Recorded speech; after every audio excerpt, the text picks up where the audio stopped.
नमस्कार दोस्तों, career point tutorial Vaishali में आपका स्वागत है। आज हम लेके आए हैं वस्तुनिष्ठ प्रश्न भौत की जो चैप्टर 2 से लिए गए हैं, जिसका नाम है मानव नेत्र तथा रंग बिरंगे संसार। यह आपके क्लास 9 से लिए गए हैं, लेकिन यह आपके कॉम्पिटिटिव एग्जाम के लिए भी बहुत ही इंपॉर्टेंट है। तो आगे बढ़ते हैं और देखते हैं कुछ महत्वपूर्ण प्रश्नों को। आगे हैं, सबसे पहले हम थोड़ा इसको बड़ा कर लेते हैं और पहला जो क्वेश्चन है वह है आपका, दूरदृष्टि वाली आँख साफ साफ देख सकती है। क्या चीज़ को देख सकती है? तो दूरदृष्टि वाली क्या चीज़ को देख सकती है? तो दूर की वस्तु को। तो पहला का जो आपका आंसर है, पहला का क है, दूर की वस्तु को। दूरदृष्टि का मतलब होता है नज़दीक की वस्तु को सही से दिखाई न देना। एक बात याद रखिएगा, नज़दीक की वस्तु को दिखाई न देना दूरदृष्टि का लक्षण होता है, और इसमें दूर की वस्तुओं को हम लोग साफ साफ देख सकते हैं। नेक्स्ट चलते हैं, इसका आंसर आपका क्या हो गया? क हो गया। नेक्स्ट चलते हैं, मनुष्य की आंखें वस्तु का प्रतिबिंब निम्न में से किस भाग पर पड़ती है? तो इसका जो आंसर है, इसका आंसर घ है आपका, रेटिना पे पड़ती है। क्या चीज़ पर पड़ती है? रेटिना पे। जब मनुष्य की आंख वस्तु के प्रतिबिंब पर पड़ती है तो वह जो रेटिना है उस पर उसका क्या करती है? प्रकाश पड़ती है। आगे देखते हैं हम लोग, निकट दृष्टि दोष वाले मनुष्य के चश्मे में होता है। तो निकट दृष्टि दोष वाले मनुष्य के चश्मे में क्या पाया जाता है? तो आप जानते हैं कि अवतल लेंस पाया जाता है। क्या पाया जाता है? अवतल लेंस पाया जाता है। नेक्स्ट क्वेश्चन देखते हैं, स्पष्ट देखने की न्यूनतम दूरी क्या है? बहुत ही इंपॉर्टेंट क्वेश्चन है और यह हर बार आपसे पूछा भी जाता है। तो इसका जो आंसर है वह है आपका 25 सेंटीमीटर है। कॉम्पिटिटिव एग्जाम में भी बार बार पूछे जाते हैं। आगे देखते हैं हम लोग, नेत्र के किस दोष को दूर करने के लिए अवतल लेंस का प्रयोग किया जाता है? क्वेश्चन नंबर 5 है, जो आपका इसका सही आंसर है वह ग है। सही आंसर क्या है? ग है, और वह है आपका निकट दृष्टि दोष के लिए। किसके लिए? निकट दृष्टि दोष के लिए। नेक्स्ट क्वेश्चन हम लोग आगे बढ़ते हैं, 6 नंबर क्वेश्चन देखते हैं। कहता है दीर्घ दृष्टि के उपचार के लिए प्रयुक्त होता है। तो दीर्घ दृष्टि के उपचार के लिए क्या चीज़ प्रयुक्त होता है? तो इसका आंसर है क, उत्तल ताल प्रयुक्त होता है। क्या प्रयुक्त होता है? उत्तल ताल प्रयुक्त होता है। नेक्स्ट क्वेश्चन देखिएगा, आप बिंदु खता के उपचार में प्रयुक्त होता है। तो थोड़ा देखिए, यहाँ पर मिस प्रिंटिंग है क्वेश्चन में, यहाँ पे थोड़ा आप इसको सुधार लीजिएगा। अवतल बिंदु बिंदुकता है ना, और बिंदुकता के उपचार के लिए प्रयुक्त होता है। अवतल बिंदुकता के उपचार के लिए प्रयुक्त होता है। तो 7वां का जो आंसर है वो आपका घ है। 7वां का आंसर कितना है आपका? घ है। सिलेंडरी लेंस का प्रयोग किया जाता है। किस लेंस का प्रयोग किया जाता है? सिलेंडरी लेंस का प्रयोग किया जाता है। नेक्स्ट क्वेश्चन है आपका, निकट दृष्टि दोष वाले व्यक्ति सभी चीज़ों को ठीक से देख सकते हैं, किसी भी चीज़ों को अच्छी तरह नहीं देख सकते हैं, दूर की चीज़ों की अच्छी तरह देख सकते हैं, समीप की वस्तु को अच्छी तरह देख सकते हैं। तो इसका आंसर भी क्या होना चाहिए? घ होना चाहिए। क्या होना चाहिए? घ। क्यों? क्योंकि हम लोग पहले ही देख चुके हैं कि दूर दृष्टि जो दोष था उसमें दूर की वस्तु को अच्छी तरह से हम लोग देख सकते हैं, और तो निकट की दृष्टि दोष में हम लोग क्या करेंगे कि निकट की वस्तु को अच्छी तरह से क्या करेंगे? देखेंगे। आगे है, विभिन्न दूरियां पर स्थित वस्तुओं के प्रतिबिंब को फोकस करने के लिए आंख के लेंस को फोकस दूरी निम्नलिखित में किसके द्वारा परिवर्तित होती है? तो जो 9 का आपका आंसर है वह है ख। 9 का जो आंसर है ख है, सिलियरी मांसपेशियों द्वारा क्या होता है? परिवर्तित होता है। 10 नंबर देखिए, आंख व्यवहार करता है। आंख व्यवहार करता है, क्या व्यवहार करता है भाई? अवतल दर्पण की तरह, उत्तल लेंस की तरह, समतल दर्पण की तरह और अवतल लेंस की तरह। तो जो 10 का आंसर है वो आपका ख है। क्या है? उत्तल लेंस की तरह। आगे देखते हैं हम लोग, 11 नंबर क्वेश्चन है कि दीर्घ दृष्टि दोष वाला व्यक्ति क्या होता है? दूर की वस्तु को अच्छी तरह देख सकता है, समीप की वस्तु को अच्छी तरह देख सकता है, सभी वस्तुओं को अच्छी तरह देख सकता है, किसी वस्तु को अच्छी तरह नहीं देख सकता है। दीर्घ दृष्टि दोष वाला व्यक्ति, दीर्घ दृष्टि दोष वाला व्यक्ति दूर की वस्तु को अच्छी तरह देख सकता है। यह आपका रिपीटेड क्वेश्चन हमको लगता है कि हो गया है, यह रिपीटेड क्वेश्चन। आगे देखते हैं, समान आंख के रेटिना पर बनने वाला प्रतिबिंब आभासी और सीधा होता है। क्या होता है? माने कि समान आंख के रेटिना पर बनने वाला प्रतिबिंब वह क्या होता है? तो इसका जो आंसर है वास्तविक और सीधा होता है, ये भी नहीं होगा आपका वास्तविक। इसका आंसर ग है आपका। क्या है इसका आंसर? ग है। 13 नंबर देखिएगा, नेत्र के उस उस गुण को फोकस करने में मदद करता है कहा जाता है, क्या कहा जाता है? तो जो आपका 13 का आंसर है वह आंसर है ग। क्या है? ग। और यह है समंजन क्षमता कहा जाता है। क्या कहा जाता है? समंजन क्षमता है कहा जाता है। आगे देखिए, नेक्स्ट क्वेश्चन जो है आपका वह है मानव नेत्र में रेटिना पर बनने पृथ्वी की सूचना मस्तिष्क को संचारित करती है, किसके द्वारा? तो यह जो आपका आंसर है 14, इसका जो उत्तर है यह घ होगा। इसका उत्तर क्या होगा? घ। इनमें से कोई नहीं, यानी कि जितने भी ऑप्शन हैं यह ऑप्शन गलत है, इनमें से कोई नहीं होगा।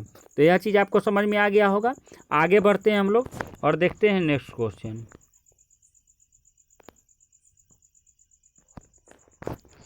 नेक्स्ट क्वेश्चन है आपका क्वेश्चन नंबर 16 है। 15 हमको लगता है क्वेश्चन छूट गया है। 16 है, सूर्य के श्वेत प्रकाश में विश्व की पत्तियां हरी नजर आती है, क्यों? ऐसा क्यों होता है? जो 16 का आंसर है आपका वह है आपका ग है। क्या है आपका आंसर? ग। 16 का आंसर क्या हो जाएगा आपका? ग हो जाएगा। यह चीज़ आपको समझ में आ गया।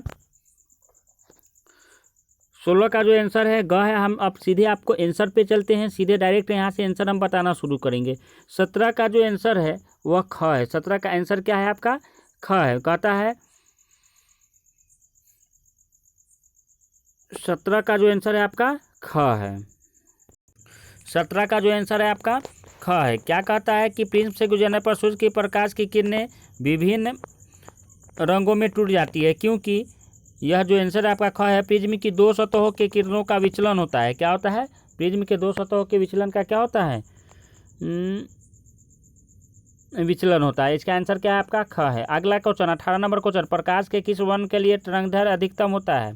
तो इसका जो आंसर है बहुत इंपॉर्टेंट क्वेश्चन है। जो 18 नंबर क्वेश्चन है वह आपका बहुत इंपॉर्टेंट क्वेश्चन है। जो इसका आंसर है वह ग है और यह है लाल। इस चीज़ को आप याद रखिएगा। अगला क्वेश्चन है, श्वेत प्रकाश एक पेज में से होकर गुजरता है। देखिए यहाँ थोड़ा मिस्टेक है, यहाँ आप प्रिज्म कर दीजिएगा। श्वेत प्रकाश एक प्रिज्म से होकर गुजरता है, जो वर्ण सबसे कम विचलित होता है वह कौन सा है? तो आपका 19 का जो आंसर है वह क है। 19 का आंसर क्या है? क है। यहाँ ऑप्शन में क कर दीजिएगा, लाल रंग है। श्वेत प्रकाश का रंगों में टूटने की क्रिया को क्या कहते हैं? श्वेत प्रकाश का जो अवयवी रंगों में जो टूटता है उसे हम क्या कहेंगे? तो उसको जो है हम ऑप्शन नंबर हो जाएगा आपका घ, वर्ण विक्षेपण कहेंगे। क्या कहेंगे? वर्ण विक्षेपण। नेत्र में किसी वस्तु का प्रतिबिंब कैसा प्रतिबिंब बनता है? तो नेत्र में किसी वस्तु का जो प्रतिबिंब है वह कैसा बनता है? तो इसका जो आपका आंसर है ग है। इसका आंसर क्या है? ग। वास्तविक, उल्टा तथा छोटा बनता है। वास्तविक, उल्टा तथा क्या बनता है? छोटा बनता है। नेक्स्ट क्वेश्चन हम लोग देखते हैं, क्वेश्चन नंबर 22 है। क्वेश्चन नंबर कितना है आपका? 22 है। क्या कहता है कि आँख अपने लेंस की फोकस दूरी को बदलकर दूर या निकट की वस्तु को साफ साफ देख सकता है। आँख के इस गुण को कहते हैं, आँख के इस गुण को क्या कहते हैं? तो आँख के इस गुण को कहते हैं, जो इसका आंसर है वह ख है आपका। इसका आंसर क्या है? ख है। समंजन क्षमता कहते हैं। आगे देखिएगा, विभिन्न दूरियां पर की वस्तुओं में प्रतिबिंब की फोकस बनने के लिए आँख के लेंस की फोकस दूरी किसके द्वारा परिवर्तित होती है? तो जो 23 है, 23 का आपका आंसर ग है। 23 का आंसर क्या है? ग। सिलियरी द्वारा। आगे आपको समझ में। नेक्स्ट देखते हैं, नेत्र लेंस की फोकस दूरी कम हो जाने में कौन सा दृष्टि दोष होता है? तो क्वेश्चन नंबर 24 का जो आपका आंसर है वह क है। 24 का आंसर क्या है आपका? क है, निकट दृष्टि दोष। अगला क्वेश्चन, किसी दृष्टि दोष में किसी वस्तु का प्रतिबिंब रेटिना के पीछे बनता है। निकट दृष्टि यानी कि किस दृष्टि दोष में पूछ रहा है? तो जो 25 का आपका आंसर है वह ख है। 25 का आंसर जो है वह ख है, दूर दृष्टि दोष। 26 में दूर दृष्टि दोष का उपचार किस प्रकार के लेंस से किया जाता है? जो 26 का आंसर है आपका वह आंसर क है। 26 का आंसर क्या है? क होगा। 26 का आंसर क्या होगा? क, अभिसारी होगा। आगे समझिए, प्रिज्म से होकर गुजरने के बाद श्वेत प्रकाश विभिन्न रंगों में, है ना, वर्णों, जिसको रंगों में विभक्त हो जाता है, इस घटना को कहा जाता है। इस घटना को क्या कहा जाता है? जो आपका 27 है उसका आंसर ग होगा। 27 का आंसर क्या होगा? गण। वर्ण विक्षेपण कहते हैं जब एक यहाँ पट्टी पे जब यह रंग पड़ती है तो यह परिवर्तित जो होती है उसे हम वर्ण विक्षेपण कहते हैं, यानी वर्ण का परिवर्तित होना, है ना, परिकर्णन होना। आगे हम लोग देखते हैं क्वेश्चन नंबर 28 है। एक प्रिज्म में कितने सतहों से घिरा होता है? जो एक प्रिज्म है वह कितने सतहों से घिरा होता है? क्वेश्चन नंबर 28 है और 28 का जो आपका आंसर है वह ख है। 28 का आंसर क्या है? ख। 5 सतहों से क्या होते हैं? घिरे रहते हैं। 29, श्वेत प्रकाश जब एक प्रिज्म से होकर गुजरता है जो वर्ण सबसे कम विचलित होता है वह कौन सा वर्ण है? वर्ण माने रंग है जो कम विचलित होता है। जो 29 का आपका आंसर है वह क है। 29 का आंसर क्या आपका? लाल रंग है। आगे देखते हैं प्रकाश के किस वर्ण जिसको रंग कहा जाता है के लिए तरंगदैर्घ्य अधिकतम है? तो सबसे जो ज़्यादा तरंगदैर्घ्य में लगता है कि यह भी रिपीटेड क्वेश्चन है, ग होगा लाल। यह भी आपका रिपीटेड क्वेश्चन आ गया है। आगे देखते हैं हम लोग। अगला क्वेश्चन है आपका क्वेश्चन नंबर है 31 क्वेश्चन में क्या कहता है कि श्वेत प्रकाश की किरण जब किसी प्रिज्म से होकर गुजरती है तब जो वर्ण सबसे अधिक विचलित होता है वह कौन सा रंग है? तो 31 का जो आपका आंसर है, 31 का आंसर ख होगा। हमको लगता है कि एक ही जो बैगनी है, कौन है? बैगनी कलर का है। इसका आंसर क्या है? ख है। आगे 32 नंबर, नेत्र के किस दोष को दूर करने के लिए अवतल लेंस का प्रयोग किया जाता है? क्वेश्चन नंबर 32 जिसका आंसर है आपका ग। जिसका आंसर क्या है आपका? ग है और इसका है निकट दृष्टि दोष।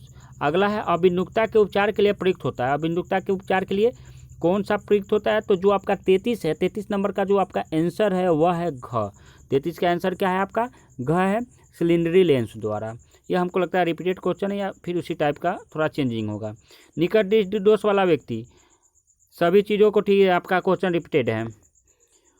कैमरे की तरह नेत्र में प्रवेश करने वाले प्रकाश के परिणाम को नियंत्रित करता है।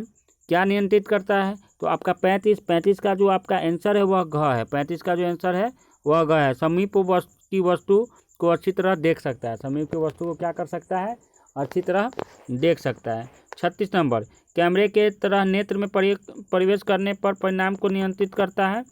इसका भी आपका जो आंसर है वह कितना? 35 नंबर आंसर 35 का जो आंसर आपको हम बताए हैं घ है। 35 का आंसर क्या है आपका? घ है ना। आइरिस, मानव नेत्र में प्रकाश किस माध्यम से प्रवेश करता है? बहुत इंपॉर्टेंट क्वेश्चन है। क्वेश्चन नंबर 36 जिसका आंसर आपका ग है, यह बहुत इंपॉर्टेंट है। पुतली द्वारा प्रवेश करता है। नेक्स्ट क्वेश्चन है 37 नंबर क्वेश्चन है आपका, मानव नेत्र में प्रकाश का अपवर्तन कौन करता है? तो जो 37 का आपका आंसर है वह ग है। 37 का आंसर क्या है आपका? ग। दोनों होगा, कॉर्निया होगा और लेंस दोनों तरह होगा। रेटिना का बनने प्रतिबिंब को विद्युत संकेतों में कौन बदलता है? तो जो आपका 38 नंबर क्वेश्चन है, 38 का जो आपका आंसर है वह ख है। 38 का आंसर कितना है? ख है। रोंड तथा कोनस, है ना। रोंड तथा क्या हो जाएगा? कोनस हो जाएगा। यह आपका कितना नंबर था? यह आपका 38 नंबर था। 39 नंबर देखते हैं, मानव नेत्र के लेंस की फोकस दूरी नियत होती है, यह कथन सत्य है या असत्य है? इसको चेक करना है। तो जो 39 का आपका आंसर है वह ख है, यानी कि असत्य होगा। यह इसका आंसर क्या होगा? असत्य होगा। आगे देखते हैं, आकाश का रंग नीला का कारण है, क्या कारण है? तो जो 40 का जो आपका आंसर है वह ख है। 40 का आंसर क्या है? ख है। परिकर्णन के कारण क्या पड़ता है? नीला दिखाई पड़ता है। हाँ, एक चीज़ और, जो आपके अध्याय 1 नज़र आएंगे इसको उसको ज़रूर देख ले। उसमें से आपको बहुत सारा चीज़ क्या हो जाएगा? क्लियर हो जाएगा। पहले हम ऑब्जेक्टिव लेके आए हैं, इसके बाद हम इसके अध्याय 1 नज़र भी लेके आएंगे। आगे है, उत्तल लेंस किस दृष्टि दोष का निवारण करता है? तो उत्तल लेंस जो है आपका, इसका सही आंसर होगा क होगा। इसका सही आंसर क्या होगा? क होगा। दूर दृष्टि दोष को निवारण करती है। द्विफोक्सी लेंस किस दृष्टि दोष का निवारण करते हैं? जो 42 है, 42 का जो आपका आंसर है वह घ होगा। 42 का आंसर क्या होगा? घ। जरा दृष्टि दोष को दूर करती है। आगे हम लोग चलते हैं, 42 के बाद जो आपका है 43 नंबर, प्रकाश का घटक तरंगों में टूटता कहलाता है। क्या टूटना कहलाता है? जो प्रकाश का तरंग घटक है जो तरंग में टूटता है वह क्या कहलाता है? जो 43 है, 43 का आपका आंसर जो है वह ग है। 43 का आंसर क्या है आपका? ग है। परिक्षेपण कहलाता है। 44 यानी 44 नंबर क्वेश्चन, प्रकाश का परिक्षेपण पैदा करने के लिए आवश्यक है, उनमें क्या आवश्यक है, उनमें क्या होना चाहिए। यानी कि 44 का जो आपका आंसर है वह ग होगा। उनमें विचलन भी होना चाहिए। उनमें क्या होना चाहिए, विचलन भी होना चाहिए। देखिए एक एंगस्ट्रॉम, इसको एंगस्ट्रॉम कहते हैं। ए के ऊपर यह एक डॉट, यह एक सिंबल है, इसको एंगस्ट्रॉम कहते हैं, बराबर होता है। इसका आप लोग ऑप्शन लिख लीजिएगा, ऑप्शन छूट गया हुआ है, ऑप्शन लिख लीजिएगा।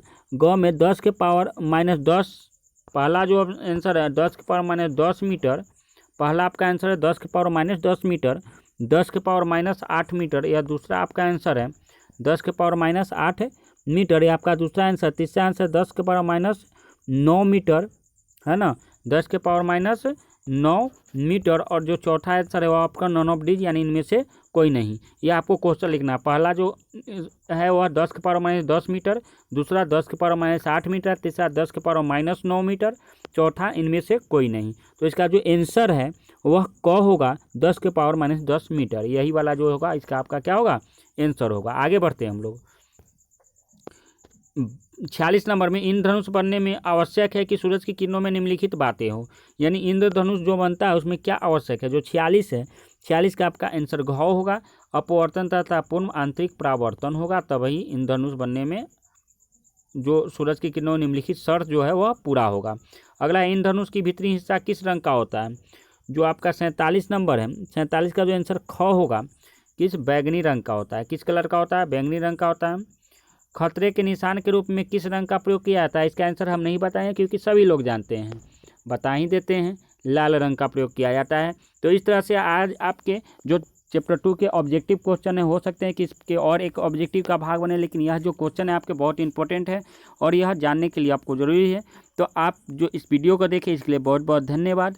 और इस वीडियो को शेयर कीजिए, लाइक कीजिए और कमेंट्स जरूर कीजिए कि आपको यह वीडियो कैसा लगा और क्या सुधार इसमें होनी चाहिए। तो आज के लिए इतना ही। अगर कोई भी प्रॉब्लम है तो हमारी संस्था जो कोचिंग चलती है करियर पॉइंट लालगंज वैशाली, इसमें आप क्या करें, जुड़ सकते हैं। मेरा कॉन्टैक्ट नंबर जो आपका है वह मिल जाएगा, या लिख लीजिए 62 034 64 092, 62 034 64 092, 6203464092। यह मेरा कॉन्टैक्ट नंबर है, जो career point tutorial Lalganj Vaishali के इंस्टीट्यूट का नंबर है। इससे आप हमें संपर्क कर सकते हैं। तो आज भर के लिए इतना ही। आप लोगों से लेते हैं विदा। धन्यवाद।